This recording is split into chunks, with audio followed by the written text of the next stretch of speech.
Campanha Destinação do Bem. Destinação do IR devido aos fundos da criança, do adolescente e do idoso. Você gostaria de direcionar o seu dinheiro, sabendo para onde ele vai? O governo federal permite a dedução da sua destinação do imposto de renda, o que, indiretamente, é uma forma de antecipar o emprego do dinheiro público em ações sociais. A destinação pode ser feita para entidades assistenciais do seu município. Como é administrada a sua destinação? O seu dinheiro é destinado ao Fundo Municipal dos Direitos da Criança e do Adolescente, administrado pelo Conselho Municipal dos Direitos da Criança e do Adolescente, ou ao Fundo Municipal do Idoso. Fazendo a destinação, você tem a garantia de que o dinheiro será utilizado dentro do seu município. Faça a diferença você também. Pessoas físicas que fazem a declaração com utilização das deduções, ou pessoas jurídicas que apuram o imposto de renda pelo lucro real podem destinar aos fundos municipais dos direitos da criança e do adolescente e do idoso ou a projetos de lei de incentivo à cultura, ao esporte, ao Programa Nacional de Apoio à Atenção Oncológica ou ao Programa Nacional de Apoio à Atenção da Saúde da Pessoa com Deficiência. Desenvolvida pela Comissão Ambiental, Social e de Governança do Conselho Regional de Contabilidade do Estado de São Paulo, a campanha tem como objetivo despertar a consciência de cidadania para a contribuição de um futuro melhor para muitas crianças, adolescentes e idosos. Atualmente, poucos contribuintes, pessoas físicas e jurídicas, fazem a destinação dedutível do imposto de renda devido aos cofres públicos. Acreditamos que a conscientização da importância deste ato de cidadania, aliada ao empenho de toda a sociedade, transformará a vida de milhares de jovens e de idosos e mudará o futuro do Brasil. Realização: Conselho Regional de Contabilidade do Estado de São Paulo. Apoio: Comissão Ambiental, Social e de Governança, Desenvolvimento Social.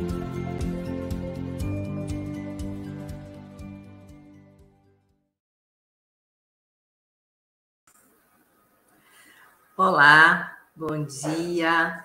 Eu sou Eliane Maia, conselheira do Conselho Regional de Contabilidade e também membro da Academia Paulista de Contabilidade.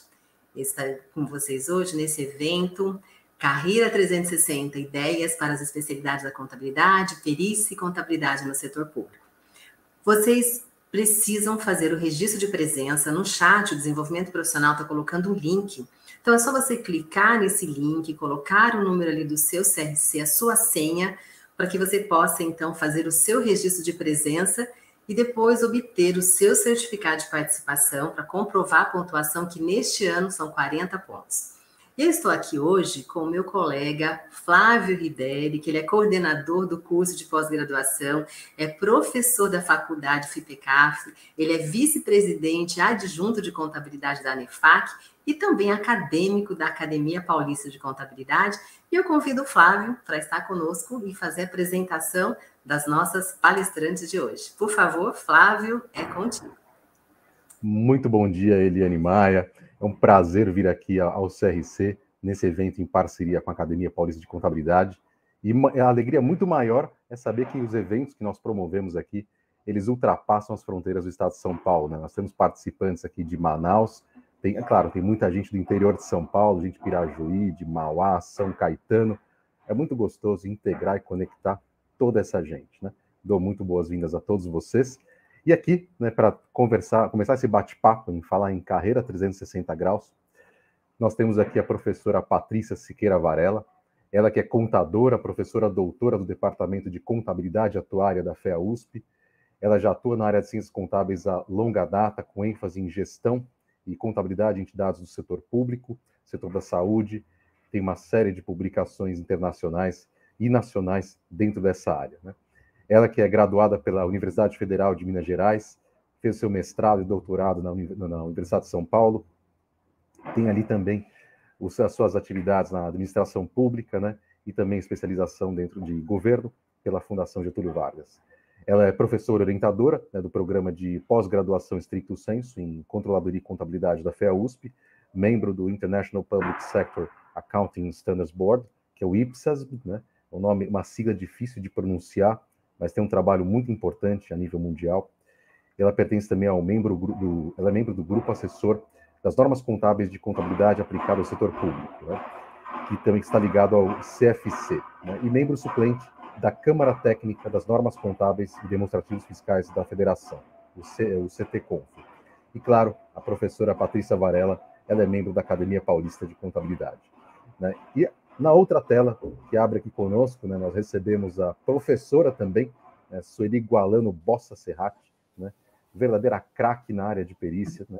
Ela que é pós-graduada em avaliações periciais pela FECAP, pós-graduada em controladoria pela Faculdade de Economia São Luís, ela é contadora, perita judicial contábil com atuação na Justiça Civil, tem uma série de nomeações em varas, né, dentro do Fórum João Mendes.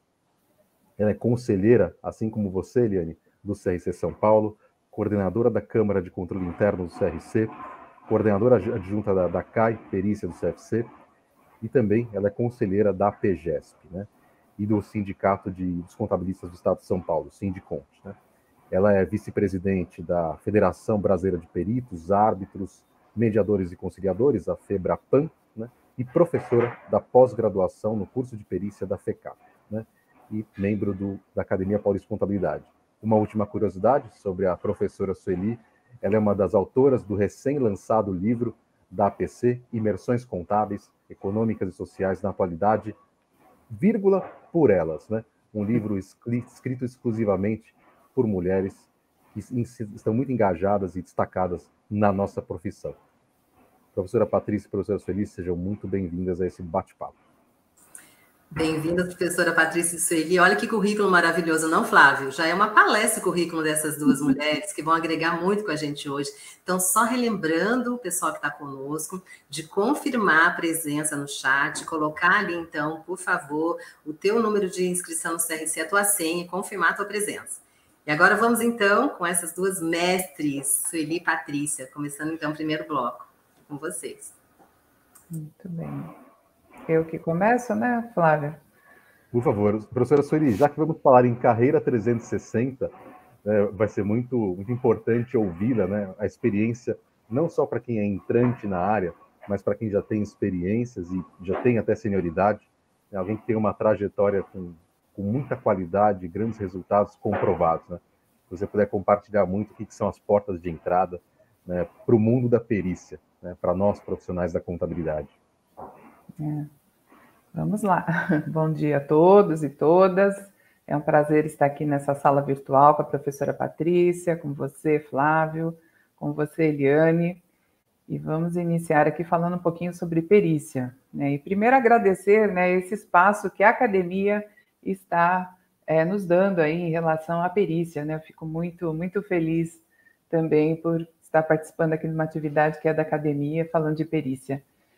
Muito bem, então nós vamos tratar sobre perspectivas para a carreira do perito, qual a demanda que existe, qual a exigência técnica, a interface com o universo jurídico, as habilidades que são necessárias para quem deseja ingressar e construir sua carreira como perito, até mesmo como você falou, Flávio, se manter nessa área de atuação, né? Então, muito bem. Vamos lembrar, para quem não sabe, para quem já está na área, lógico que é mais, tudo que eu vou falar para vocês é mais uma revisão, uma atualização, né? E também é sempre importante a gente estar o quê? Estudando. Perícia é uma área de especialização da contabilidade. Será que a gente já sai pronto da graduação para entrar nessa área de especialização? Será que a gente aprende lá na graduação o funcionamento dessa importante área? Será que a gente já conhece as regras processuais e normativas que devem ser obedecidas pelo profissional quando da elaboração dos trabalhos periciais? Então, aqui são algumas perguntinhas para já estar provocando vocês que estão aí participando com a gente. Como que a gente ingressa e constrói uma carreira como perito? Quais são os requisitos obrigatórios? Quais são os desafios que a gente enfrenta? Qual é o perfil profissional exigido na função de perito? Quais são as habilidades, né? Às vezes a gente tem até a impressão, né, muitos alunos até me passam essa impressão, de que existe uma barreira que parece intransponível para ingressar na perícia. Mas não é nada disso, pessoal. Vocês vão perceber e vamos raciocinando, vamos criar uma linha de raciocínio aqui, e vocês vão chegar no finalmente da minha fala, né, que nós vamos compreender, né, e saber aonde estão as portas de entrada, tá? Para essa importante área de atuação. Então, primeiro, vamos tentar estabelecer, dentre as inúmeras definições que existem de perícia contábil, né, tem hoje, principalmente atualmente, tem muita literatura específica, né, coisa que lá em meados de 1993, 94, a gente não tinha quase absolutamente nada, né? Então, hoje existe bastante literatura sobre perícia. E nessas literaturas eu consigo extrair o seguinte: a função primordial da prova pericial judicial é o quê? Nós temos que proceder à extração da verdade formal através de fatos que estão relacionados aos assuntos técnicos que estão sendo discutidos num processo. E essa extração da verdade, ela vai ter que ser sempre alicerçada em um conjunto de procedimentos técnicos e científicos. Veja aí, vamos lembrar o quê? Especialização. Sempre o nosso trabalho tem que estar fundamentado em documentação fidedigna, para que a gente possa transformar todos esses levantamentos, pesquisas, buscas, né, estratégias para desenvolver o trabalho numa certeza técnica. Essa certeza técnica, ela vai ser entregue na justiça, né, vai ser protocolada na forma do quê? De um laudo pericial. Então, o perito do juízo, ele elabora um laudo pericial, tá? E essa opinião técnica, ela vai auxiliar o juízo, né, a ele poder estar decidindo, tá? Ele tomar a decisão judicial que está embasada nesse trabalho técnico. Então, nós é que subsidiamos o juízo para que ele possa prolatar, proferir a sua sentença. Então, veja a responsabilidade. Ah, legal, Sueli, então estou aqui só assimilando o que você está fazendo. Então, o que você está falando? O resultado do trabalho do perito, né, expresso num laudo pericial, e esse é o produto final do perito do juízo, e nós já vamos falar de uma outra figura já, tem o potencial, então, de influenciar decisivamente o magistrado na formação de sua convicção. Muito bem. Então, tudo isso remete à especialização. Então, veja que a gente já está, parece que descobrindo, né, uma das portas de entrada para essa função.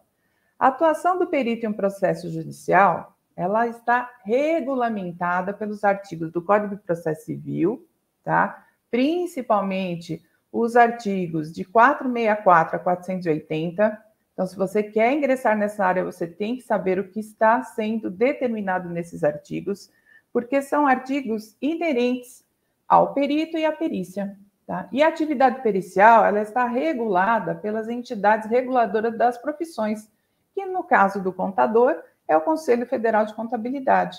Então, nós estamos vinculados a obedecer normas legais e ou infralegais pertinentes ao tema em discussão no processo. E vamos lembrar que nós, contadores, temos duas normas que nós temos que obedecê-las, tá? Uma, ela traz os conceitos, que é a NBC-PP 01 do perito contábil. Ela estabelece, critérios inerentes à atuação do contador na condição de perito. Então, nós temos que conhecer todos os itens dessa norma, tá? E também temos uma norma que ela estabelece diretrizes e procedimentos, que é a norma técnica, que é a NBC-TP 01, que trata da perícia contábil. Então, ela já é o passo a passo de tudo que a gente vai ter que estar implementando na elaboração do trabalho pericial. Então, veja bem, pessoal, nós temos que realmente realizar as perícias conhecendo esses procedimentos processuais, obedecendo esses preceitos da conduta profissional, os padrões e procedimentos técnicos necessários para o adequado exercício profissional. E vamos lembrar que nós temos um código de ética que também temos que obedecê-lo. E o código de ética, ele é muito importante, porque, além de tudo, ele nos dá a segurança para executar o nosso trabalho. Então, se a gente executa obedecendo tudo que está ali definido no Código de Ética Profissional do Contador, nós temos a proteção do Código de Ética, tá? Então, veja que eu disse para vocês, em poucos minutos, tudo que, no mínimo, a gente precisa conhecer para estar adentrando essa área de especialização, ok? Então, no mínimo, a gente tem que conhecer, ler, né, conhecer e realmente compreender, né, os artigos de 464 ao 480 do Código de Processo Civil, que é onde trata da prova pericial. Temos que também ler, compreender, né, e obedecer às duas normas brasileiras de contabilidade, que trata uma do perito contábil e outra da perícia contábil. Então, isso é o mínimo que a gente tem que ter de conhecimento para adentrar nessa área. E quem está na área, é muito importante estar sempre se atualizando, né? Essas normas brasileiras de contabilidade inerentes ao perito e à perícia, elas foram revisadas, tá, em 2019, harmonizadas com o novo Código de Processo Civil, né, que não é tão novo assim, ele é de 2015. Então, a gente precisa conhecer qual é a norma que está vigente. Sempre façam, né, a pesquisa no site do Conselho Federal de Contabilidade. É ele que traz a norma que está vigente, tá? Não é a pesquisa no Google. Às vezes vocês vão pesquisar no Google e vai trazer a norma lá de 2015. Então, vamos sempre prestar atenção e pesquisar aonde nós devemos realmente ter a norma vigente, tá?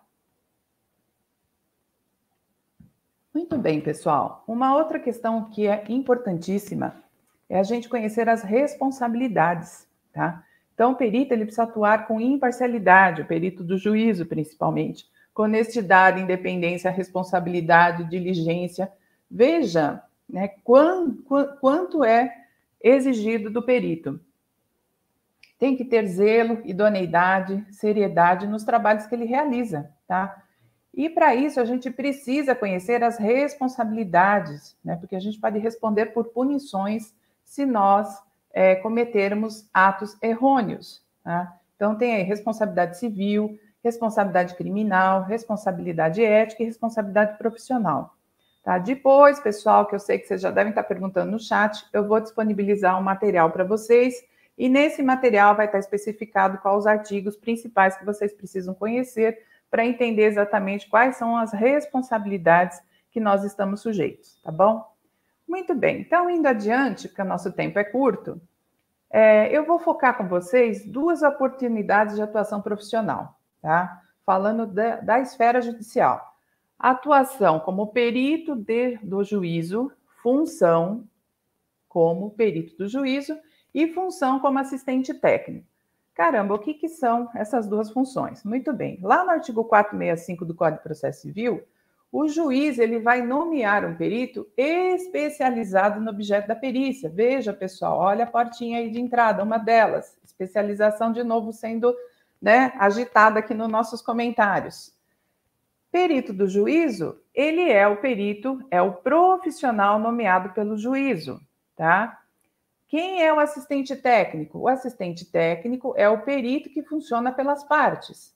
Então, as partes, elas têm a faculdade, obrigatório, mas elas podem indicar um assistente técnico para atuar na defesa dos pontos técnicos que estão sendo defendidos pelo advogado do autor e pode também ter o personagem assistente técnico indicado pelo advogado do réu, tá? Então, num processo, pelo menos 3 profissionais podem estar atuando.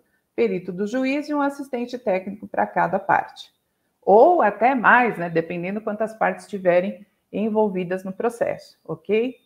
Então, isso é importante. Tem aqui, veja que a perícia, ela tem um ordenamento jurídico a ser cumprido, tá? Ela tem regras processuais a serem cumpridas. Tá? Acabei de falar para vocês que, no mínimo, a gente tem que conhecer alguns artigos do Código de Processo Civil. Mais uma aqui, vamos focar novamente na valorização do conhecimento. Como que o perito é nomeado, pessoal? Ele é nomeado seguindo o rito do artigo 156. O juiz será assistido por perito quando a prova do fato depender do conhecimento técnico ou científico. Então, os peritos eles serão nomeados entre os profissionais legalmente habilitados. O que é um profissional legalmente habilitado? É aquele previamente qualificado e com registro no competente conselho de classe. Então, o juiz, ele vai se socorrer, tá, de um profissional especializado e que está devidamente inscrito, né, no conselho de classe competente. Ok? Então, isso aí, veja as exigências para se atuar nessa área. Falando rapidamente o que é perito do juízo, que aqui a nossa questão é mais a gente trabalhar, né, e falar com vocês nesse bate-papo, realmente quais são as portas de entrada. Mas para vocês entenderem, que eu sei que nem todo mundo que está nos assistindo conhece exatamente como funciona essa área, que é perito do juiz e assistente técnico, eu vou dar um conceito muito rápido. Então, o perito do juízo é um profissional de confiança do magistrado, tá? Ele tem que estar legalmente habilitado, certo? E ele vai exercer atividade pericial de forma pessoal. E ele tem que ser profundo, conhecedor, por suas qualidades e experiência da matéria periciada. Então, isso, tá, pessoal, é exigido nas próprias normas processuais, ok? Muito bem. E o assistente técnico? Quem é o assistente técnico? Né? O assistente técnico é um profissional de confiança da parte. Então, ele é um sujeito parcial do processo. Ele vai atuar como auxiliar técnico das partes. Então, ele vai ser indicado pela parte litigante, pelo autor, pelo réu, em um processo judicial. E é importantíssima a figura do assistente técnico, porque ele instaura o contraditório sobre a matéria técnica. Quando a gente não tem um assistente técnico indicado pelas partes, fica muito mais difícil a gente obter a documentação e tantas outras coisas que o assistente técnico tem como sua função, né? Elaborar quesitos pertinentes, né? A delimitação contida no despacho do juiz quando nos nomeia como perito do juízo. Então, tem uma série de situações que é muito importante instaurar esse contraditório sobre a matéria técnica. Embora seja uma faculdade da parte indicar um assistente, ele é muito importante no processo, ok? Muito bem, pessoal. Indo um pouquinho mais adiante, eu vou falar para vocês os requisitos obrigatórios, então, para você poder atuar como um perito, tá? E aí, depois, vocês vão ter que escolher de que melhor forma vocês se imaginam atuando nessa área. Como um perito do juízo, tá? Ou como um assistente técnico. O assistente técnico, ele trata direto com a parte, não é isso? Ele é contratado pela parte, ok? Então, você vai formalizar uma proposta de orçamento. Assim que tiver aprovada, você vai formalizar um contrato de prestação de serviços, isso é exigência da norma, tá? Da nossa norma, e aí você vai atuar de acordo com aquelas cláusulas que você definiu. Qual o escopo do trabalho que você definiu naquele contrato. Estou falando do assistente técnico, tá? E você vai defender as premissas que estão sendo argumentadas pelo advogado daquela parte, ok? Então, você defende o seu trabalho tecnicamente, tá? E sem desobedecer às normas. Não é porque você é assistente, que você está numa função parcial, que você não está sujeito a impedimento e suspeição, que você não vai obedecer às normas. Assistente técnico é isso. Perito do juízo. Perito do juízo, então, é aquele profissional que é nomeado pelo juiz, ok? Então, o perito do juiz, ele está sujeito, né, a impedimento e suspeição como o próprio juiz, aliás, pelas mesmas razões, tá? Ele é um profissional que ele tem todo um cronograma de prazos que ele tem que cumprir. O assistente também, Sueli, ele tem que cumprir, ok. Só que as exigências em relação ao perito do juízo são muito maiores. Lembrando que, no momento que nós colocamos o nosso trabalho no processo judicial, o juiz obrigatoriamente vai pedir para as partes se manifestarem. Aí entra o assistente técnico do autor, o assistente técnico do réu se manifestando sobre aquele trabalho.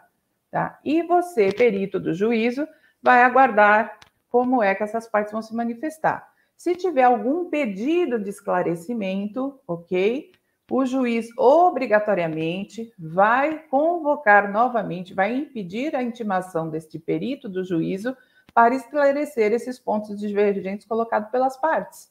Tá? Então, nós, enquanto perito do juízo, somos obrigados, é um dever, prestarmos esclarecimentos. E, às vezes, esses pedidos de esclarecimento vêm das duas partes. O que eu quero chegar com isso? Você, né, como que você reagiria a isso? Como que você se sentiria mais confortável defendendo só aquele trabalho técnico ou tendo que se manifestar em relação, né, a provocações ou a manifestações divergentes em relação ao seu trabalho? Então, tudo isso a gente já tem que começar a pensar no como a gente se sente para saber qual função você vai querer atuar. Mas vamos lá que a gente vai chegar um pouquinho mais para frente E quantos minutos eu tenho, Eliane? Só para... Enquanto professora, a gente fala demais, né, Patrícia? Sim, não. Pode ainda usar mais uns 10 minutos ainda. Ok, então vamos lá. Bom, requisitos obrigatórios. Ser bacharel em Ciências Contábeis, devidamente registrado em situação regular perante o Conselho Regional de Contabilidade. Tem que ter conhecimento e manter-se atualizado sobre as normas brasileiras de contabilidade. Acabei de dar esse toque para vocês.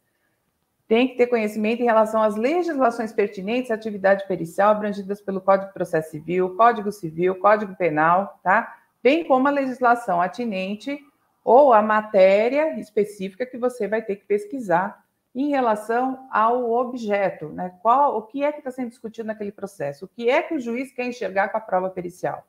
Então, nós temos que pesquisar em relação a isso. Os profissionais devem verificar sempre as orientações, diretrizes e procedimentos definidos no Código de Ética Profissional do Contador, tá? Porque a gente precisa do código para executar o nosso trabalho com segurança, sob a proteção do Código de Ética Profissional do Contador.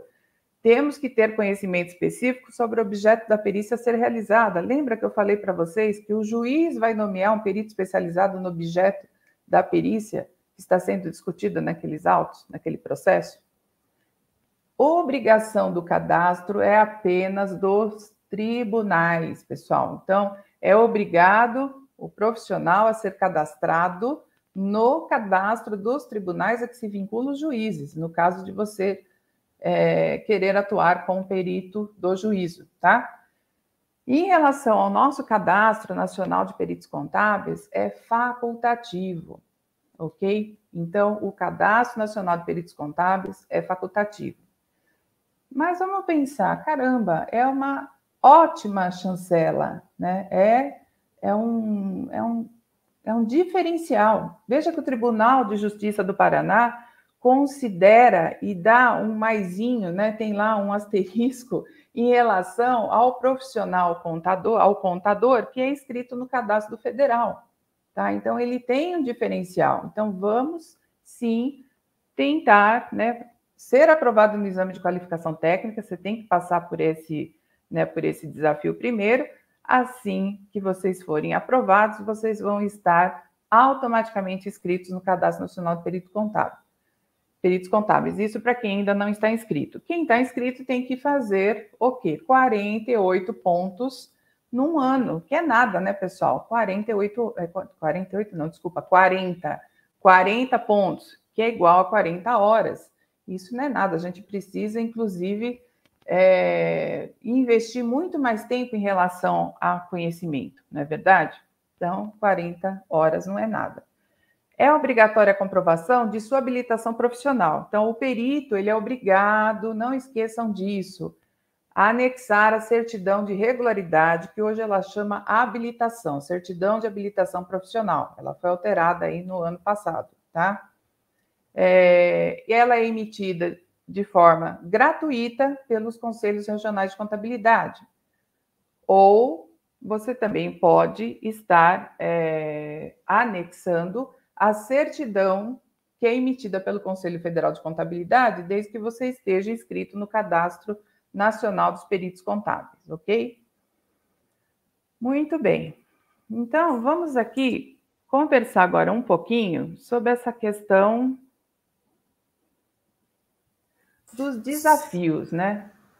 As portas de entrada. Oi, Eliane. Depois, a gente tem, dentro desse assunto mesmo que você está falando, sobre assistente de perito e tal, chegou uma pergunta para a gente aqui, que eu gostaria, só para você já ir seguindo a linha de raciocínio, até de um colega meu aqui de São José dos Campos, que é perito também, é o Luiz Emílio Maciel. Ele pergunta: bom dia, qual a vossa opinião a respeito de, no momento de uma diligência, ser necessário conversar com uma das partes e ser obrigado a chamar os assistentes técnicos?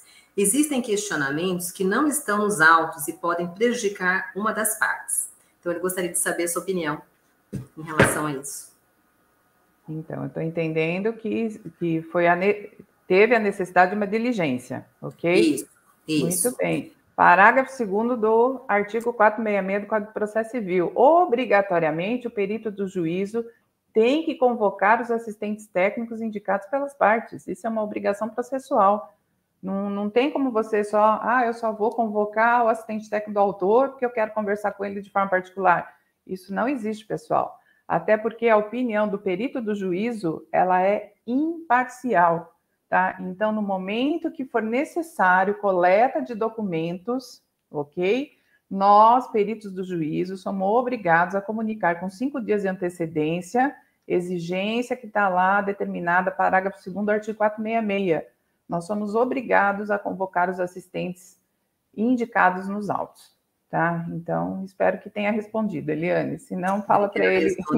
Respondeu sim, Sueli. Eu quero também, já está passando aqui na tela, gente, mas eu gostaria de lembrá-los para encaminhar as perguntas pelo WhatsApp 11 98206 1207. Então, encaminha suas perguntas aqui, eu e o Flávio vamos fazendo aqui para as nossas queridas peritas. E se está gostando também, deixe seu comentário, deixe seu like. Obrigada. Ok. Então, vamos lá. Vamos falar, então, de desafios, né? Quais são realmente essas portas de entrada? Pois é, eu acho que a gente já consegue, pelo menos uma, eu tenho certeza que vocês já sabem qual é, né? Por quê, pessoal? O mercado, as exigências contidas nas normas processuais e normativas, exige que nós, peritos, que a gente desenvolva habilidades, atitudes e estratégias para alcançar o nosso sucesso profissional. Então, vamos lá. Primeiro ponto, especialização, né? Então, nós temos que estar sempre nos preocupando em atualização contínua. Por quê? Porque você está assumindo a responsabilidade, né, de emitir a sua opinião sobre um assunto técnico que o juiz precisa entender melhor para ele poder proferir a sua sentença, decidir um processo. Tá? Então, nós temos que ser especializados, ok? Participação ativa em eventos, atividades de capacitação. Vamos buscar o aprimoramento técnico. E, ao mesmo tempo que você vai tendo essa participação ativa, principalmente em processos presenciais, você vai o quê? Você vai praticar o seu network, você vai conhecendo outros profissionais que atuam nessa área, né? Então, você vai desenvolvendo uma rede de relacionamento. Isso também é importante.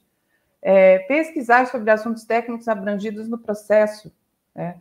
Então, assim, você tem que oferecer trabalhos preocupadíssimos, você tem que oferecer trabalhos e estar preocupadíssimo com qualidade, tá?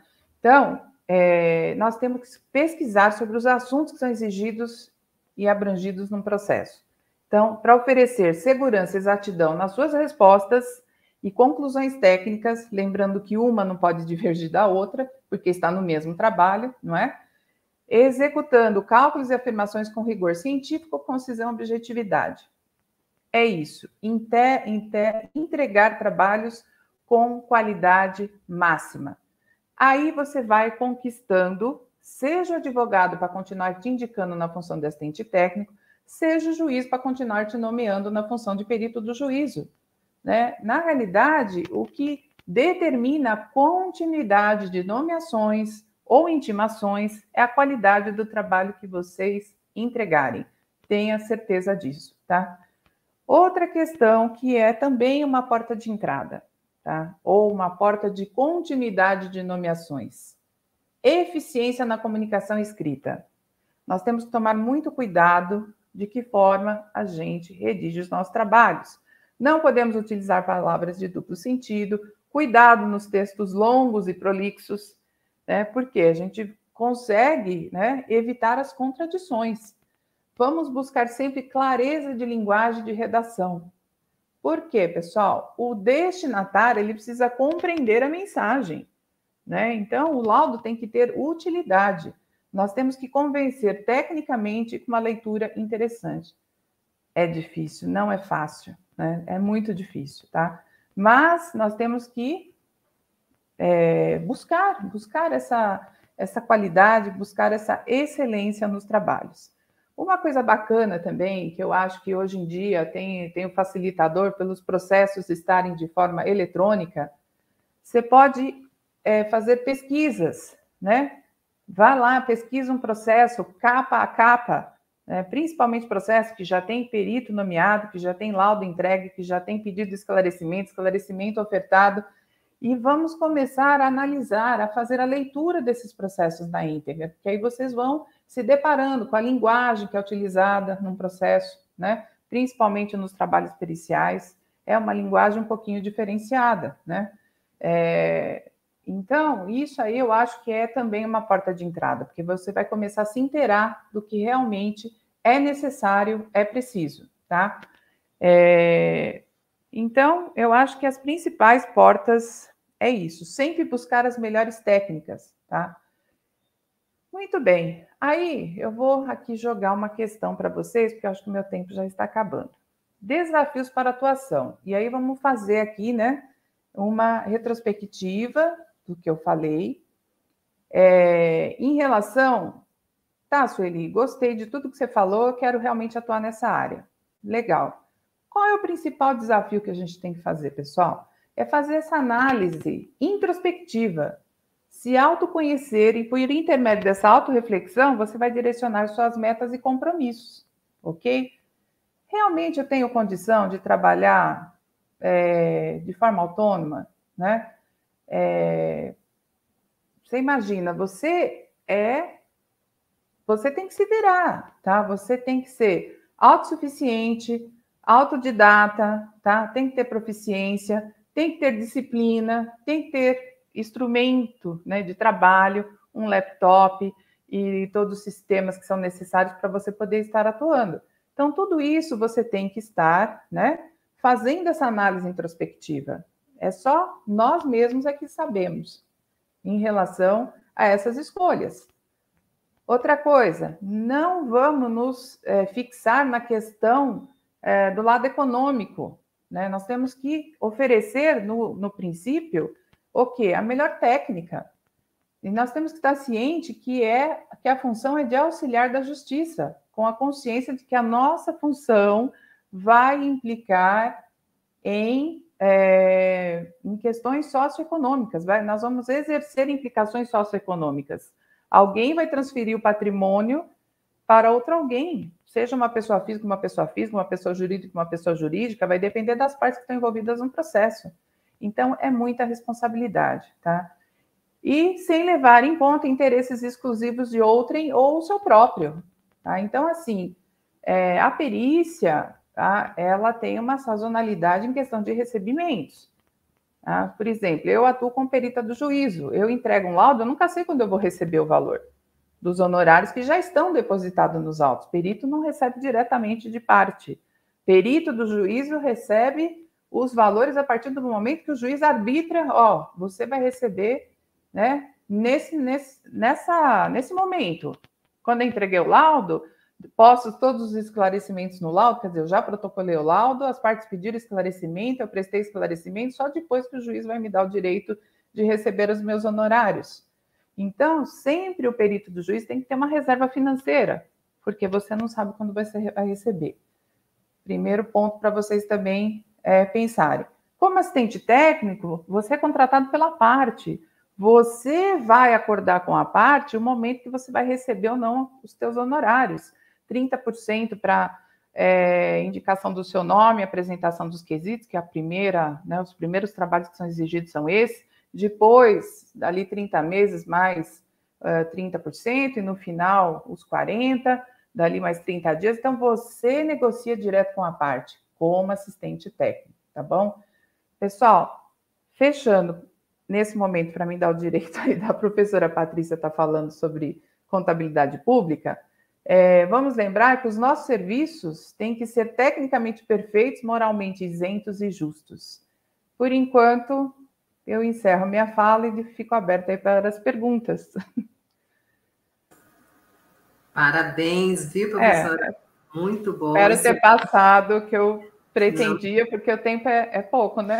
Não, o tempo é muito pouco e são muitas informações. Realmente deu um overview muito bom para as pessoas, os profissionais que querem entrar nessa área, importantes informações. E agora vamos com a professora Patrícia, depois a gente deixa as perguntas, né? Assim que forem chegando, a gente vai fazendo.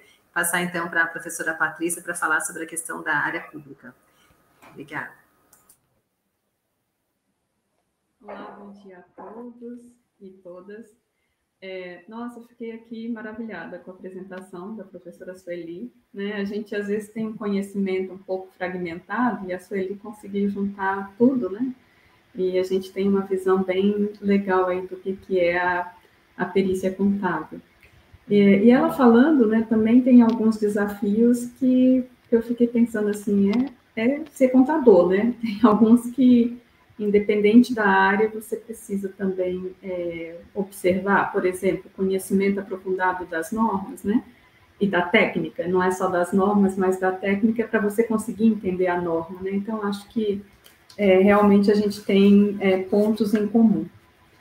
Assim como a professora Sueli, eu gostaria de inicialmente falar um pouco da contabilidade aplicada ao setor público, por que ela se diferencia, né, da contabilidade de empresas, qual é o papel do contador em relação à abrangência, né, do que é o objeto da contabilidade aplicada ao setor público, e depois tratar um pouco aí dos desafios, né, que nós temos para ingressar e para se desenvolver na carreira de contador da área pública. Eu acho que a primeira questão que a gente faz é assim, né, por que eu preciso ter uma contabilidade aplicada ao setor público?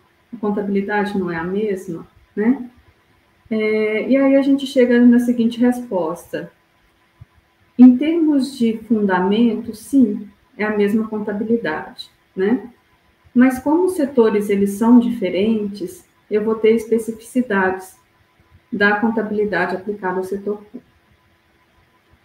O Flávio, ele mencionou no início, né, quando da minha apresentação, que eu tenho participado muito do processo de normatização da área contábil, tanto a nível internacional, como membro do IPSASB, quanto também aqui nacionalmente, né, como membro do Comitê Permanente de Contabilidade Aplicada ao Setor Público e vinculado à Secretaria do Tesouro Nacional, a CTCONF.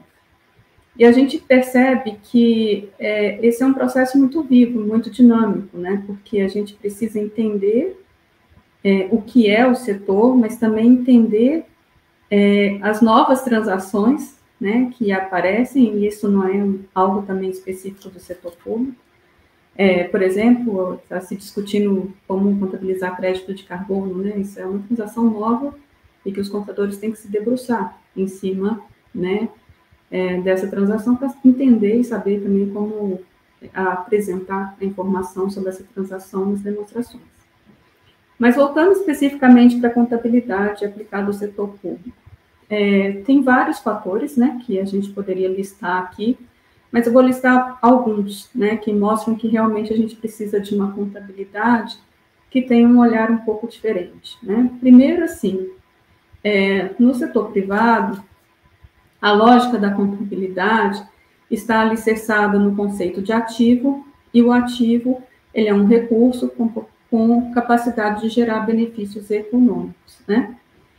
E quando a gente traz para o setor público, a maior parte dos ativos não é utilizado para fins comerciais. A maior parte é para prestação de serviço, para geração de benefícios para a população.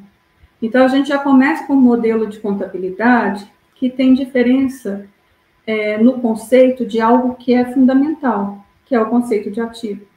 Então, além de gerar benefícios econômicos, o ativo, ele também existe no setor público pelo potencial de serviço.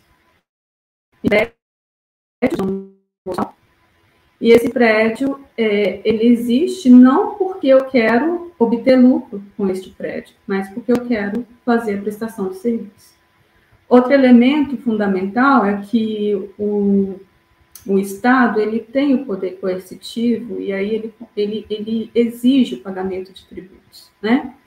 Então, isso também faz uma diferença, porque quando o cidadão paga tributo, ele não necessariamente tem de volta algo com o mesmo valor. Então, na verdade, há um descasamento, até porque o pagamento de tributo, por exemplo, considera o poder contributivo, né? Então, não necessariamente quem paga é quem recebe o serviço.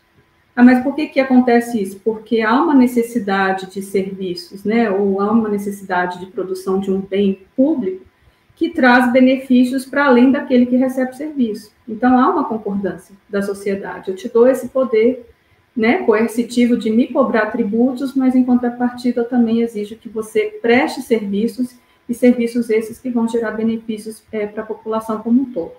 Então, não dá para a gente fazer confronto, né?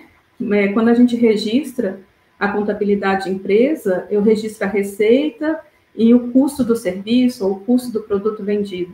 Isso não acontece na maior parte das transações do setor público, porque há um descasamento entre o fluxo de entrada e o fluxo de saída, né?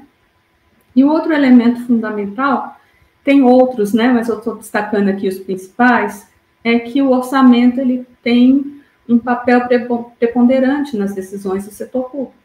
E a gente trata formalmente o orçamento dentro da contabilidade, né? Ele não é analisado extracontabilmente, ele faz parte, né, do processo de elaboração de demonstrações contábeis, do processo de registro de transações contábeis.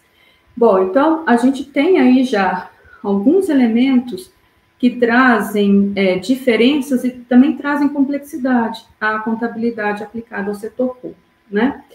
E por que a gente tem esse descasamento de fluxo de entrada e de saída? Normalmente, a gente avalia o desempenho do setor público com base em informação financeira e não financeira. Eu preciso de indicadores de desempenho, né, sobre, por exemplo, pobreza, sobre saúde. Eu preciso desses indicadores para também conseguir avaliar o que o setor público tem feito, né, para a população. E às vezes a gente fala assim, a contabilidade é para saber como que o dinheiro é usado. E eu amplio essa visão, porque a contabilidade nos ajuda a entender como que os recursos são utilizados, né? E como que eu sei como os recursos são utilizados? Quando eu amplio a minha visão de uma contabilidade baseada em regime de caixa, até então preponderante, né, até 2008, quando a gente começa a tratar do regime de competência, veja, regime de competência é muito recente no setor público brasileiro, mas não é só o brasileiro, de outros países, né, então a contabilidade era muito baseada no regime de caixa, e a gente tem todo o movimento, voltando, né, destacando não só nacional, mas internacional, para a adoção da contabilidade por regime de competência. Por quê? Porque amplia a minha visão. Amplia a minha visão de quais são os recursos que estão à disposição, para que o gestor consiga, o gestor público, político, né, ele consiga prestar os serviços, né, que são demandados pela sociedade. Então, a gente está no momento em que, além de conhecer a contabilidade com este foco orçamentário, né, baseado no regime de caixa, a gente precisa também saber, né, a contabilidade com base no regime de competência e como que eu vinculo as duas, né? Então, assim, quando a gente pensa em informação contábil, a gente pensa em 3 conjuntos diferentes de informações, né? Mas informações que estão interligadas, subsistemas de informação, que é de natureza orçamentária, a de natureza patrimonial, que é pelo regime de competência, e alguns controles que ainda são necessários. Por exemplo, no setor público eu controlo contratos que podem vir a afetar os ativos, os passivos, né, e consequentemente o patrimônio líquido. Eu controlo se o recurso que eu recebi, que só pode ser aplicado na educação, se ele realmente, né, está sendo aplicado só na educação, né? Então eu tenho que controlar o meu fluxo de caixa. Eu brinco com os meus alunos, né? Veja, o setor público não tem um fluxo de caixa só, tem vários, porque você tem várias fontes de recursos que são vinculadas, e você tem que fazer a gestão de acordo com essas vinculações, né? Então, eu tenho naturezas diferentes de informações e que, na verdade, essas informações podem surgir de uma mesma transação, né? Então, já amplia aí o escopo, né, do que eu preciso olhar, né, quando eu estou lidando com a contabilidade aplicada ao setor público. E aí, assim, mas para que, né, todo esse trabalho, né, para que 3 subsistemas de informações, né, porque existe uma demanda por informação, né, existe uma demanda de informação para tomada de decisão, uma demanda de informação para transparência, para prestar contas, né? Eu não delego, eu entrego o recurso para o governo, então eu quero saber o que ele faz com esse recurso, para avaliação de desempenho, e assim, por um ator só, não, né? Quando a gente olha as IPSAs, né, na estrutura conceitual do IPSASP, e que a gente tem a NBCT SP correspondente, ela diz que o principal usuário são os cidadãos e os seus representantes, né? Mas a gente, além disso, tem outros usuários, a gente tem os credores, os políticos, os gestores de diferentes níveis hierárquicos, então todos esses usuários, eles demandam informação da contabilidade, né, para que seja para que eles possam fazer as avaliações e tomar a decisão, né. E o contador ele é responsável pela produção. Agora, é só pela produção? Né, assim, é algo simples, fácil? Não, não é. Por quê? Porque você tem que se relacionar com todas as áreas, com todas as outras áreas. Como que você vai registrar, por exemplo, os créditos tributários que você tem a receber se você não consegue, né, comunicar com o setor de tributação do governo?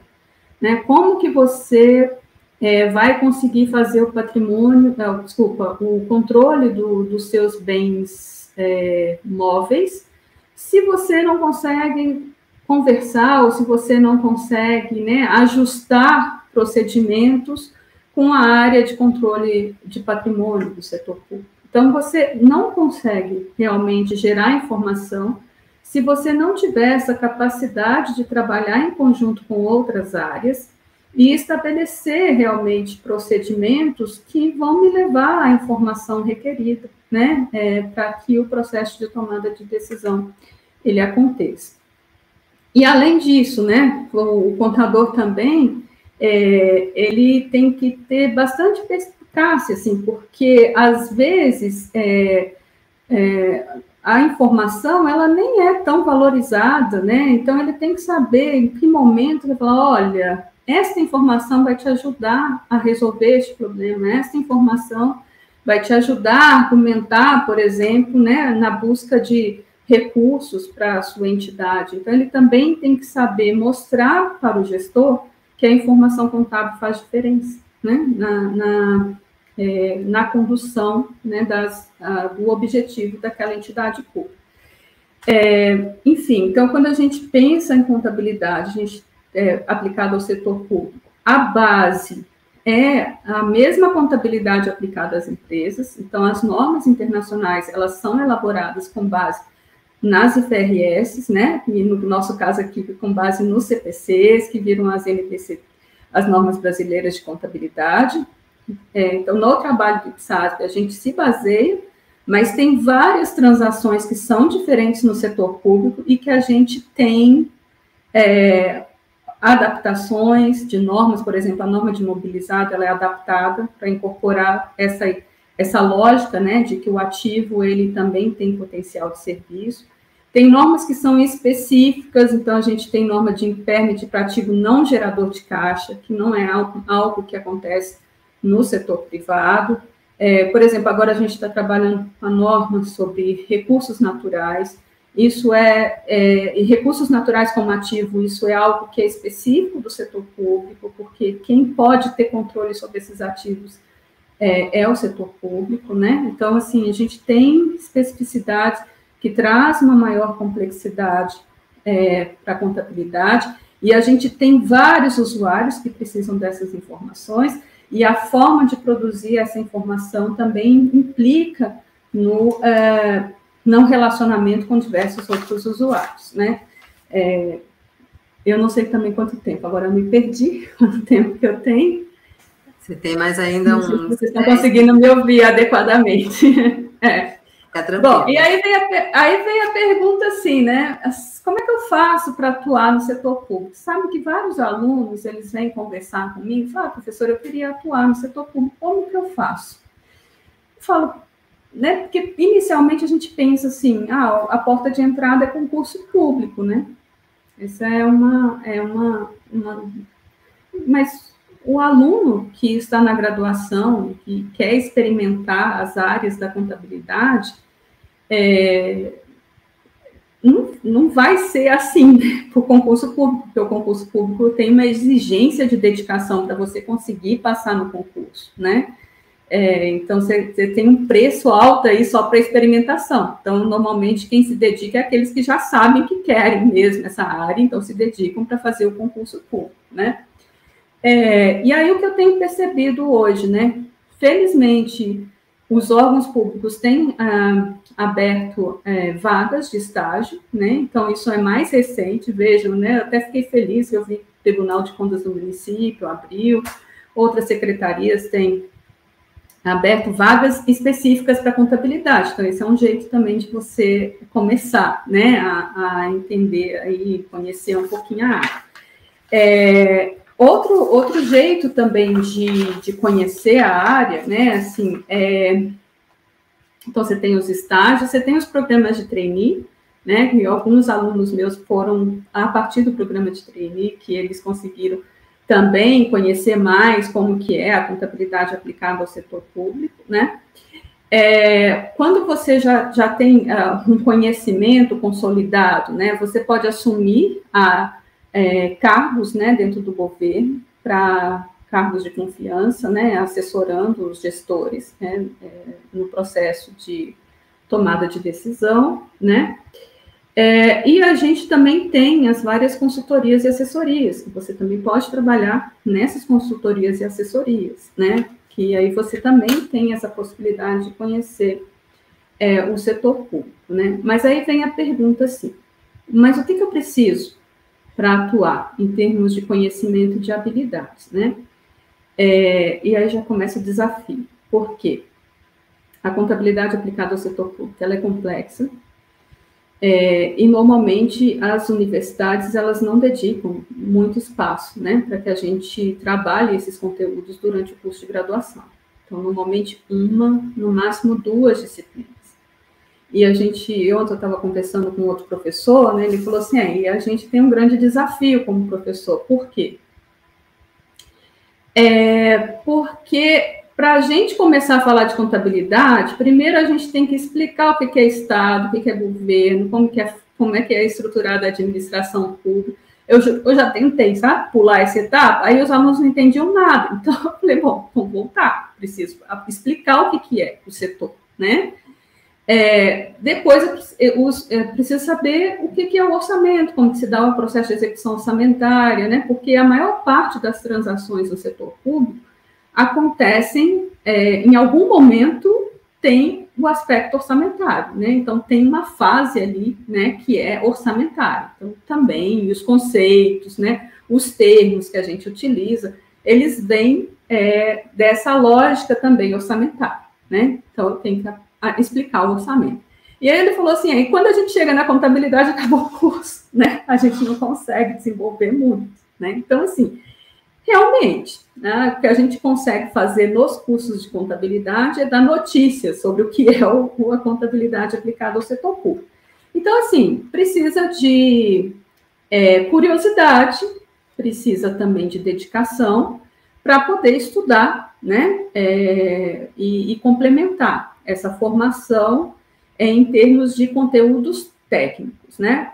O que a gente tem de bom? O que a gente tem de bom é que com esse movimento, né, de implementação das IPSAS, adoção do regime de competência, tem vários eventos que estão sendo promovidos por entidades contábeis, né? A Secretaria do Tesouro Nacional, por exemplo, junto com o Conselho Federal de Contabilidade, tem a Secofem, né, que ela promove um evento de capacitação para os profissionais da área contábil. E, assim, é um espaço de trocas, e eu participei, por exemplo, da última Secofem como instrutora, e, na verdade, não tem muito essa lógica de, né, na posição de instrutor e aprendiz, todo mundo aprende, né, porque é uma troca muito rica de conhecimento, né, e eu acho que a gente tem tido vários eventos, né, o IBRACON também, recentemente, tem um curso, né, então, assim, a gente tem várias iniciativas. Tem muito material, felizmente, o desenvolvimento tecnológico nos permite também, né, vários cursos que são gravados, né, várias entidades do setor público que desenvolvem esses cursos. Então, assim, tem que buscar formação complementar na parte técnica, né? Mas, além de contabilidade, você precisa conhecer outras áreas, porque você precisa dialogar com profissionais de outras áreas, você precisa saber de direito, você precisa saber de economia, né? Então, você precisa... Aí, você é especialista nessas áreas? Não, mas você precisa conseguir ter o conhecimento que lhe permite dialogar, né?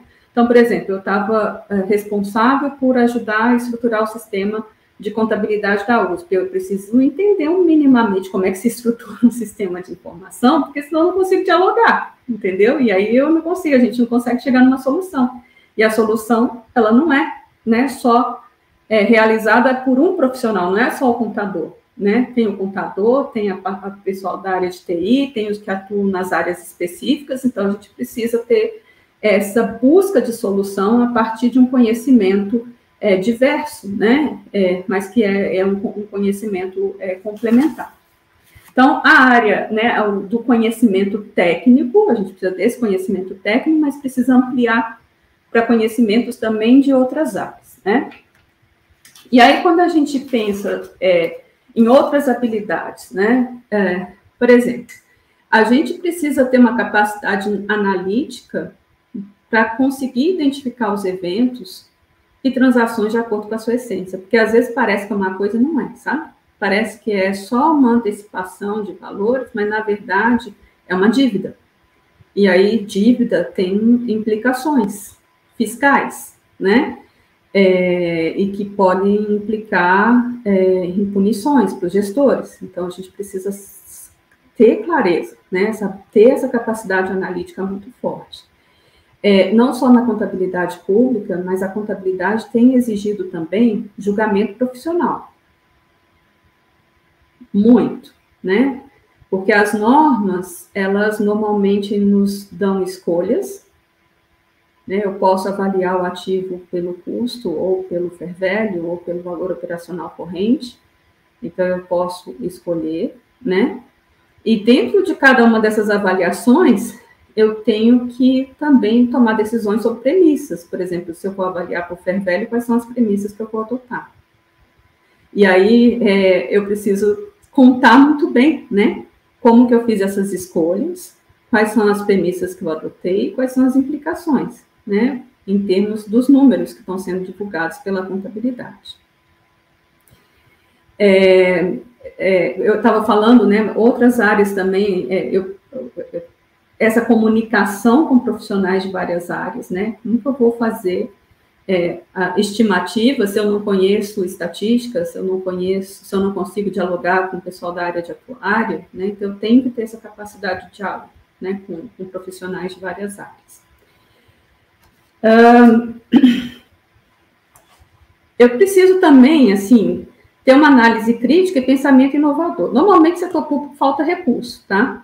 É muito raro você ter uma área de contabilidade toda estruturada, que o gestor te apoia, que a área está toda estruturada em termos de recursos de tecnologia da informação, recursos humanos, né? De você tem uma carreira bem estruturada, tem pessoal suficiente, né?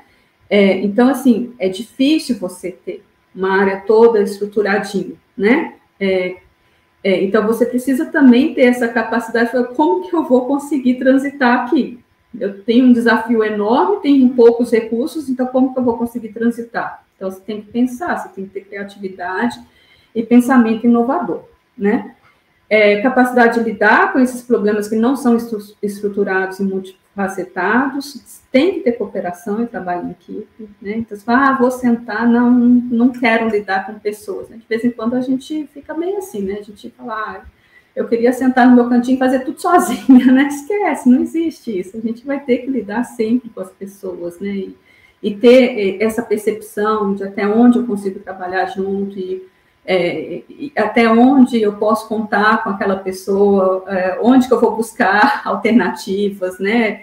E às vezes muda a equipe, você precisa mudar como os procedimentos, né? Bom, então vamos reorganizar o trabalho, porque é dinâmico, né? Às vezes funciona com uma equipe de um jeito, mas com a outra não funciona, então você tem que ter essa dinâmica também, essa percepção, essa dinâmica, né? e comunicação de forma clara e concisa, né? Assim, isso é extremamente relevante. Então, esses são alguns dos desafios. Eu acho que já consegui aqui dar alguns, né, trazer alguns pontos aqui que são relevantes. Então, eu passo a palavra novamente para a Eliane, mas vocês devem ter percebido que eu estou tão emocionada assim que eu esqueci de agradecer, né, o convite do CRC, da APC, e agradecer aqui essa oportunidade de estar com vocês.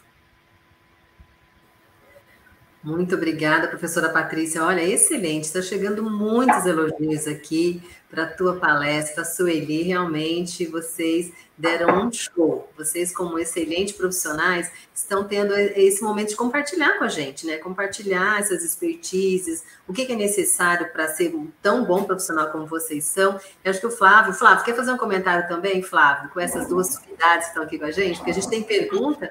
Vamos tocar, Flávio. Não, mas assim, juntando duas professoras que falam com tanta eloquência, eu consigo ficar aqui por mais 4 horas, viu? O que eu acho muito, muito interessante é que existe uma série de, na verdade, de intersecções entre os dois mundos, né? E aqui eu vou olhar mais para o lado das habilidades que são formadas entre um perito e um profissional que está no universo da gestão pública, que é o seguinte, né? As duas comentaram aqui sobre a necessidade de especialização, né, de você conhecer e ter conhecimentos em outras áreas, né? Quando você não tem, você precisa sempre de um apoio do especialista. Mas no mundo dos soft skills, a comunicação é um item mandatório, né? Assim, é obrigatório para um perito, para um assistente técnico e também, né, claro, para um gestor público, né? E especificamente na perícia, né, é exigido também muita assertividade, muito espírito crítico, né, a habilidade da escutativa, que a gente sempre fala, e também, claro, de conseguir decodificar informações para o perito, especificamente com imparcialidade, para cumprir com a sua missão, que é atender à justiça, né? Eu acho que esse é um ponto importante. Só que essa assertividade também brota no setor público, né? Ele não tem espaço para produzir uma informação de forma errônea, ele tem que traduzir essa assertividade, muitas vezes, numa visão muito sólida do processo, para assegurar um accountability, uma prestação de contas que tem uma finalidade de atender a sociedade, né? E aí vem um outro ponto que eu vi que o Sérgio Prado também comentou aqui, né? Que é a diferenciação do mundo da contabilidade pública para a privada, né? A pública olha muito ali o agente público, olha a sociedade, enquanto que a privada ela olha para o investidor, para o credor, primariamente, né? Quando a gente olha para o CPC 00. E aí, por fim, né, nesse comentário que a Patrícia colocou ao final, a gente não consegue dissociar em qualquer campo que a gente atue na contabilidade, né, do poder crítico, né, a habilidade de julgamento profissional, né? Nós vamos discutir também outros temas em outras sessões, outras ocupações, mas tenho certeza que julgamento profissional vai aparecer novamente aqui, né? Então, esses eram os pontos que eu queria frisar, né? É realmente necessário você praticar também, né, o network, né, pesquisar muito, né, não só os assuntos técnicos, mas, claro, nos dois mundos, você lida com um teor técnico que você tem que expor, mas, ao mesmo tempo, conhecendo muito bem a regra do jogo. Na perícia existe o Código Civil, no setor público uma série de leis e regulamentos que também amparam a destinação do recurso público. Excelentes abordagens, Flávio, realmente muito importante. E nós temos perguntas aqui, olha, a primeira é para a Sueli. Bom dia, tudo bem? Desde já parabenizo a todos os responsáveis pela palestra e as ilustres palestrantes. Sou Hugo, da cidade de Cândido Mota, recém-formado em contabilidade com o CRC ativo e pós-graduando em perícia contábil e auditoria na UEL. Gostaria de saber da Sueli os meios para ganhar notoriedade no mercado de perícia contábil e conseguir a primeira perícia. Aí, Sueli, é com você. Hugo, tudo bem? Acho que um primeiro passo você já deu, né? Que é estar fazendo um curso de pós-graduação, e isso é muito importante, que é na área, né, da perícia. O outro ponto, que foi aquele que eu falei para vocês em relação, já vai buscando, né, a se familiarizar com os processos, tá? Então, vai baixando alguns processos, faz a leitura na íntegra, procura você ser o personagem perito, como que você faria aquele trabalho, será que você realmente faria da forma que foi feito, você se aprofundaria um pouco mais, né? Então, isso são formas de você começar a se familiarizar com linguagem, com tipo de construção de trabalho, né? Como que você consegue realmente a primeira nomeação? É difícil eu te falar como, né? Isso aí eu acho que o que eu tenho percebido, aliás, tive um depoimento essa semana de uma ex-aluna minha, ela fez um currículo, tá? E foi no fórum apresentar o seu currículo para os juízes. Ela foi lá, bateu de gabinete em gabinete e foi oferecer os seus serviços, tá? Seria bastante importante que você tivesse uma primeira vez, até antes de partir para ser perito do juízo, até na função de assistente técnico, para você desenvolver um pouquinho mais, tá? Porque eu acho que se você ainda não fez absolutamente nada, seria importante você amadurecer um pouquinho mais, tá? Aí você poderia ver se você conhece algum advogado, algum colega que conhece um advogado que pudesse te indicar para fazer uma assistência técnica primeiro, para você ir se familiarizando, tá? Com os termos e com a forma que são construídos e elaborados os trabalhos. E se você já está realmente se sentindo pronto, então faça o seu cadastro no Tribunal de Justiça do Estado de São Paulo, né? Que você está em Cândido Mota, né, Eliane?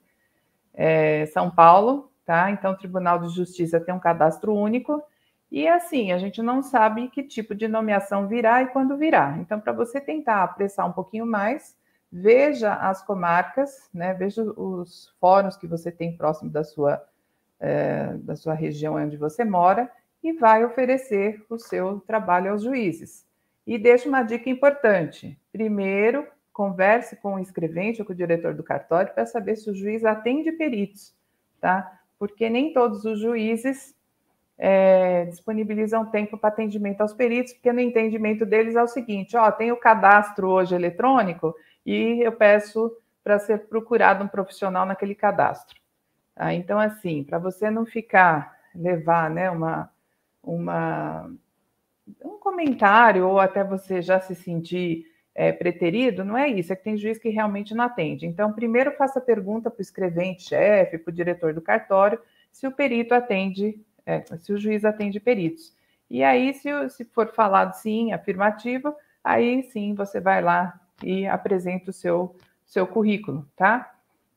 Coloque no currículo apenas aquilo que você realmente tem expertise, isso é importante, né? A gente ter essa consciência, e mesmo que você faça lá a inscrição no seu cadastro, que isso é obrigatório se você for atuar como perito do juízo, só preencha aquilo que você realmente tem experiência, tá? Porque a partir do que a gente coloca no cadastro é que os juízes nos nomeiam. Geralmente é assim, tá bom, pessoal? Então, isso aí acho que serve para todos que estão querendo iniciar nessa área né, da perícia. Realmente, Eli, acho que depois dessa palestra sua, tem muitas pessoas que já estão aqui, se não estão na área ainda, já estão pensando como se preparar para poder começar já a atuar nessa área tão importante. E tem mais uma pergunta para você também, Sueli. Ela chegou da Beatriz Leme, de São Caetano do Sul. Olha, temos muitas pessoas de vários lugares acompanhando essa transmissão. Obrigada por todos vocês que estão aqui com a gente. Ela pergunta o seguinte: atuo no setor de contabilidade do município com cálculos de processo trabalhista. Posso me cadastrar no TRT do município para atuar como perita? É uma boa pergunta, né? Eu preciso fazer uma pesquisa, porque ela já é funcionária pública do município, é isso, né? Ela diz que atua no setor de contabilidade do município, então eu imagino que ela já seja, né? Mas é com cálculos de processo trabalhista. E se ela pode se cadastrar no TRT para atuar como perita? Eu entendo que ela precisaria ver o estatuto da onde ela é funcionária, tá? Tentar obter essa informação por lá. E enquanto isso, eu vou dar uma pesquisada aqui se tem, porque eu não atuo, né, no TRT, eu sou a perita só, tenho nomeações só no fórum aqui, João Mendes, que é a Justiça da área civil, né, civil. Eu vou fazer uma pesquisa. Se o Sérgio Prado tiver essa informação, eu até deixo essa pergunta para ele me ajudar a ser respondida. Mas eu vou procurar aqui no nosso como é que fala? Numa portaria que nós temos aqui no TJSP. Vamos ver se eu acho. Olha, seu Sérgio lá, já o Sérgio já está respondendo. Ele é rápido demais. Olha, seu Sérgio ele é da área trabalhista. O que ele respondeu? Ele que é incompatível, né? Ele diz que a função de escrevente de perito são incompatíveis. Obrigada, seu Sérgio. Então, e aí, Sueli, tem mais uma aqui, não sei se o Flávio recebeu lá, mas eu recebi mais uma pergunta para você, que é do Juliano de Campinas, São Paulo. Ele pergunta, como está sendo a nomeação de perito assistente nos TJs por sorteio? Ele faz essa pergunta, se é por sorteio, a nomeação dos assistentes nos TJs, nos Tribunais de Justiça. Assistente técnico nomeado? Não, quem nomeia são os juízes, tá? E, na realidade, quem é nomeado pelo juiz são os peritos do juízo. Assistente técnico é indicado pelas partes, tá? O que se fala é que é por sorteio, né? Mas eu acredito que é pela especialização do profissional. Existe um cadastro à disposição, né, dos juízes para que eles possam trabalhar a questão da equidade de nomeações. É isso que está previsto no Código de Processo Civil. Agora, assim, pessoal, cada juiz, né, ele nomeia o profissional que ele quiser. Tá? Não existe uma exigência de que ele tem que praticar, né, a nomeação de vários profissionais. Ele tem o livre-arbítrio de nomear quem ele quiser. Tá? E o cadastro foi, na realidade, foi criado exatamente para isso, né? Para ele ter mais profissionais à sua disposição e com as especializações necessárias. Agora, realmente falar e assinar embaixo, não, os juízes estão fazendo isso, eu tenho ouvido muitos depoimentos aí de que as pessoas fazem inscrição no cadastro e que já estão há alguns anos aí e não conseguem nomeações. Então, por isso que até orientei, né, o rapaz, acho que foi o Hugo, né, de que procure realmente, vá até os cartórios, pergunte se o juiz aceita conversar com, né, atende peritos para que possa disponibilizar o seu currículo e se colocar à disposição. Muito obrigada, Sueli. O seu Sérgio coloca aqui. O Sérgio está colocando mais uma informação aqui. O servidor público pode atuar como assistente técnico do órgão público, quer seja na área civil ou trabalhista. Mas é assistente técnico do órgão público, tá? E não como perito do juiz. É isso que eu estou entendendo aqui da colocação do Sérgio. Ok, Sueli. Bom, as perguntas aqui para você, por enquanto, mesmo assim, eu vou procurar aqui uma outra informação sobre isso. Enquanto a Patrícia vai respondendo as questões. Tá. Muitas pessoas realmente fazendo as perguntas na área de perícia, e essa área realmente da contabilidade pública, Patrícia, é uma área que é mais restrita, né? Então, muitas pessoas também com essas explanações que você deu agora, até com essa possibilidade também de fazer os estágios, trabalhar em empresas que prestam serviços, à medida que isso vai acontecendo, as questões vão chegando. Mas, nesse momento, a gente não teve uma pergunta específica para você nesse sentido. Mas eu gostaria de falar até contigo qual a dica, qual a mensagem que você deixa para as pessoas que querem começar nessa área. Assim como a gente teve para a Sueli uma pergunta, né, do Juliano para ela, como é que eu começo? Eu deixo essa pergunta para você, Patrícia. Como é que se começa nessa área pública? Qual que é a dica que você dá, por favor? Então, você sabe que eu estava retomando, assim, um pouco, né, como que eu entrei na área pública, né, e como que hoje eu estou atuando em várias posições, mas eu comecei como estudante da graduação, quando na verdade, eu era bolsista de pesquisa e eu comecei estudando balanço social, que tem um link hoje com o tema de sustentabilidade das empresas, né? E eu queria fazer o balanço social do setor público. E aí eu descobri que as informações do setor público já têm a conotação social, econômica e ambiental, né? E aí eu falei, bom, então eu tenho que estudar as ferramentas do setor público. Na época era orçamento, né?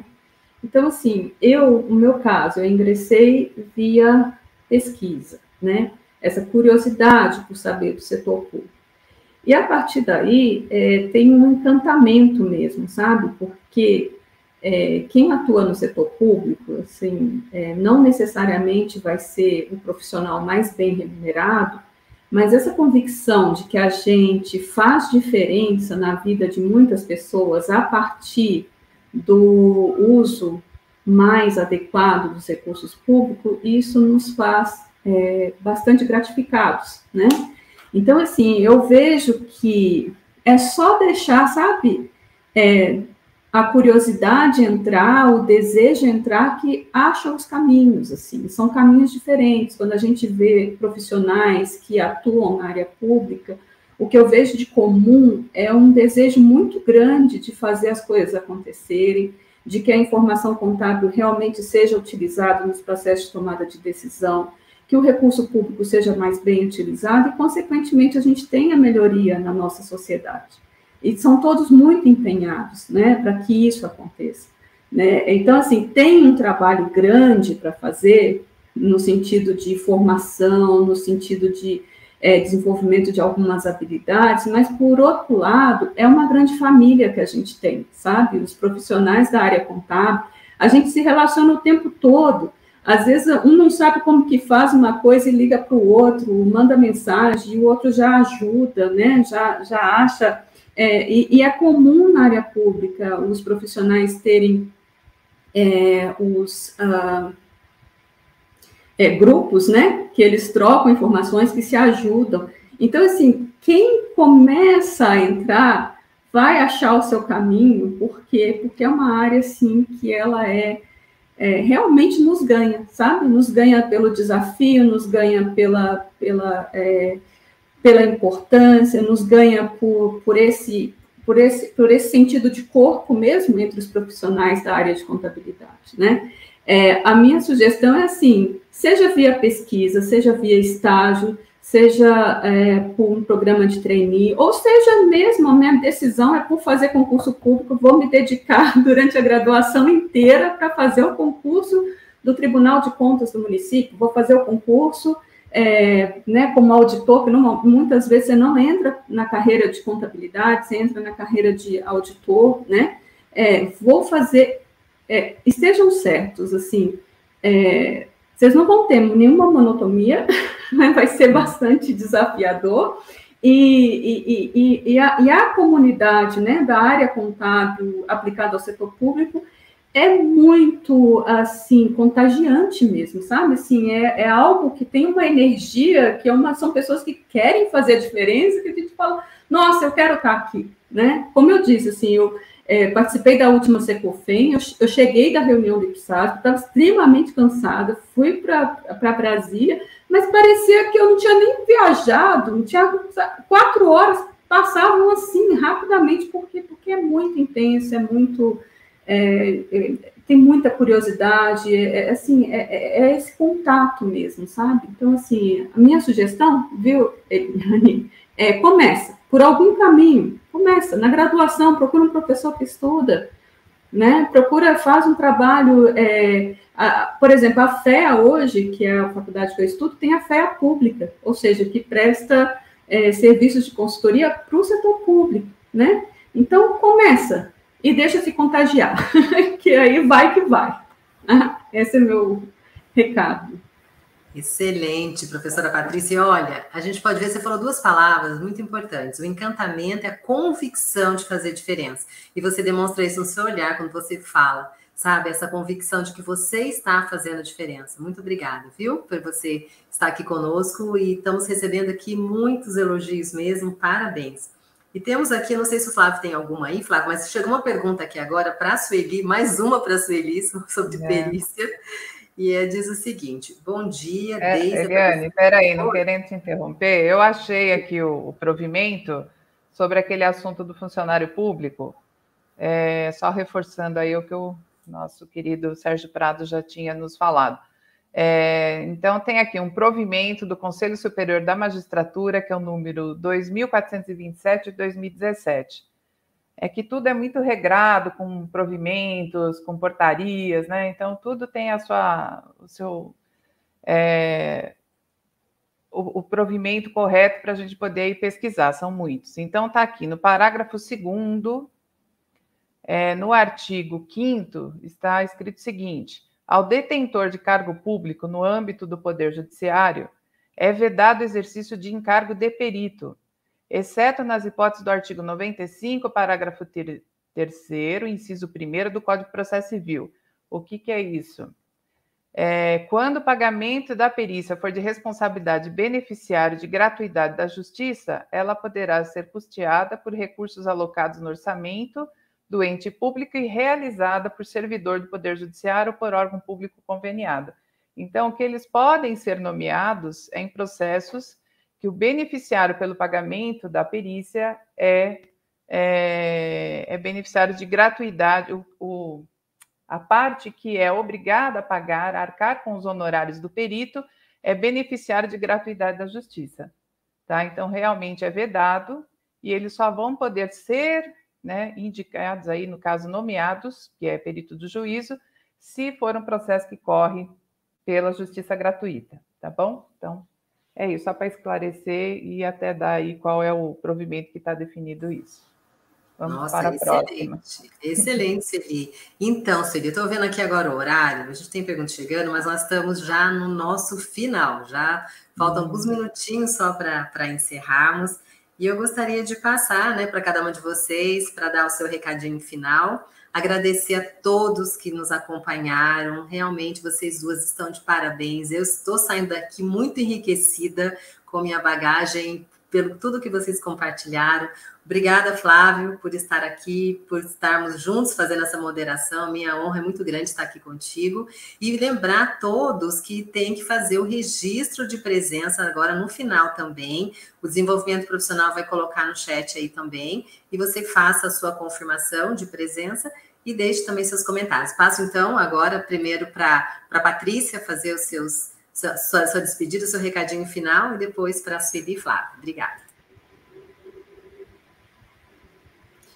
Bom, eu também gostaria de agradecer, dizer que eu estou saindo daqui muito acolhida, eu acho que esse é o acolhimento, né, me sentindo mais incentivada ainda, né, as várias mensagens, né, então agradeço a Eliana, agradeço o Flávio, foi uma grande satisfação, Sueli, te ouvir, eu fiquei também, assim, maravilhada em te ouvir, né, saber que tem tanta gente de tanto lugar, né, nos prestigiando e nos incentivando, eu acho que essa é a palavra, né, nos incentivando, que quando essas palavras, elas são muito importantes, né, para o nosso caminhar como profissionais.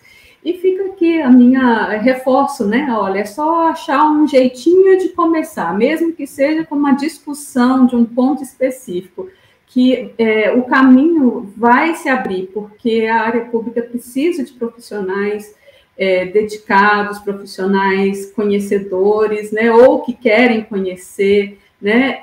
E saber que vão conseguir suporte, vão ter o suporte para fazer essa trilha, né? Ela é desafiadora, mas tem o suporte, porque é uma área que realmente agrega, né? É uma área que acolhe, né? Então fica aí o convite para atuar na área pública. Obrigada a todos.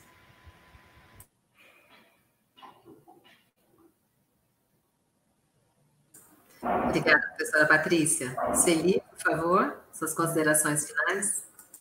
Bom, primeiro agradecer pelo espaço, né, que realmente eu estou muito emocionada pela perícia estar já, né, tendo um espaço importante aí na academia, sabe, Patrícia? Isso é muito importante, Flávio. Obrigada aí por você já ter iniciado esse programa Carreira 360 com a perícia e com a contabilidade pública. Também fiquei muito feliz de estar compartilhando contigo essa sala virtual. Patrícia, também aprendi muito com você. É uma área difícil, né? Mas que bacana, você deu assim altos toques, quais são os desafios, tudo que a gente precisa enfrentar também para trabalhar na área pública, que é uma área muito importante, né? E obrigado, Flávio, Eliane, vocês foram muito carinhosos com a gente. Eu só tenho a agradecer, muito obrigado pelo público, né, que está de todas as partes do Brasil, que bacana, olha como a gente tem atingido aí pessoas de todos os estados brasileiros. E só quero deixar uma recomendação, tá? Por favor, não comecem a realizar perícia sem conhecer profundamente quais são as funções e atribuições de um perito contábil, as normas técnicas, a legislação regulamentar, artigos do Código de Processo Civil 2015, relacionados com a prova pericial e o perito, dentre outras legislações e regulamentações pertinentes aos objetos e fatos discutidos nos autos. Lembrando sempre, olha que frase bacana, de um provérbio africano: o conhecimento é como um jardim, se não for cultivado, não pode ser colhido. É isso, muito obrigado, gratidão sempre pelo espaço que o CRC também nos abre e nos dá, né, esse espaço fantástico, democrático, né, que vários outros profissionais também têm participado, sabe, Flávio? Fica aberto o canal YouTube para todos os profissionais que quiserem participar. Então, muito obrigada. Obrigada, Sueli. Agora eu passo a palavra para o meu amigo acadêmico Flávio, por favor, para suas considerações. Muito obrigada. Eliane, foi uma conversa deliciosa e, na verdade, eu saio muito maior do que eu entrei, né? Toda vez que a gente tem esse bate-papo, essas lives, eu aprendo muito, eu escrevi muito aqui, escrevi, na verdade, já 6 páginas, né? Mas isso passa a integrar agora o meu cabedal do meu conhecimento, e eu só descubro que eu tenho cada dia mais a aprender, né? A missão da academia é compartilhar conhecimento, e, claro, né, nessa live aqui, nós trabalhamos 2 colunas importantíssimas dentro da contabilidade, né? Uma coluna, ela apoia com muita seriedade a justiça no país, né? E a outra, ela tem uma grande contribuição, né, para os rumos e a transparência da nossa nação. Muito obrigado e é muita alegria estar com vocês 3, viu? Muita gratidão.